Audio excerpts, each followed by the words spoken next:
Everyone, কেমন আছো? আশা করছি খুব ভালো আছো। তো আমি রান্নাবান্না চালু করে দিয়েছি। তো প্রথমেই আমি ভাতটা করে নিয়েছি, এরপর আমি তরকারি করে নেব। তো আজকে না মাংস রান্না করব, কিন্তু কি মাংস? মাংসর মধ্যেও কিন্তু অনেক রকম আছে। তো আমি আজকে করব এই যে গলা, স্টমাক, মেটে, এইগুলো আলু দিয়ে করব মাখা মাখা। তো প্রথমে আমি আলুটাকে ভেজে নিয়েছি। এরপর আমি তেলের মধ্যে শুকনো লঙ্কা, তেজপাতা, গোটা গরম মশলা দিয়ে পেঁয়াজটাকে ভালো করে লাল লাল করে ভেজে নিয়েছি। আর তারপর এই মাংসগুলো দিয়ে আরও 2 মিনিটের মতো ভেজে নেব। তো দেখো, মাংসটা ভাজা হয়ে গেছে, তেল বেরিয়ে গেছে। তো তেল বেরিয়ে যাওয়া মানেই মাংসটা অর্ধেক সিদ্ধ হয়ে গেছে। এরপর আমি গুঁড়ো মশলা দিয়ে দেবো, হলুদ গুঁড়ো, জিরে গুঁড়ো, নুন, টমেটো দিয়ে ভালো করে আমি আরও একটু কষিয়ে নেব। তো আমি এইভাবেই কষিয়ে নেব, মানে মিডিয়াম আছে, না হলে কিন্তু লেগে যাবে কড়াইয়ে। তো আস্তে আস্তে করলে বেশি জল লাগবে না। তো এরপর আমি দিয়ে দিয়েছি আদা রসুন বাটা। আদা রসুন বাটাটা দিয়েও আমি ভালো করে নেড়ে চেড়ে নিয়েছি যতক্ষণ না তেল বেরোয়। এবার আমি এর মধ্যে ভাজা আলুগুলো দিয়ে দিচ্ছি।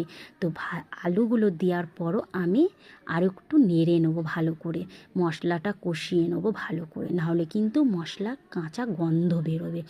এরপর আমি দিয়ে দিচ্ছি 1 চামচের মতো ধনে পাতা বাটা, আর তার সাথে দিয়ে দিয়েছিলাম কাঁচা লঙ্কা। তো দুটোই আমি একসাথে পেস্ট করে আমি মাংসর মধ্যে দিয়ে আমি কষিয়ে নিচ্ছি। তবে কিন্তু কাঁচা লঙ্কা খাওয়া কিন্তু খুবই উপকারী। আমরা রঙের জন্য, কালারের জন্য আমরা লঙ্কার গুঁড়ো ব্যবহার করি, তবে কিন্তু কাঁচা লঙ্কার তরকারির টেস্টও অনেক বেশি।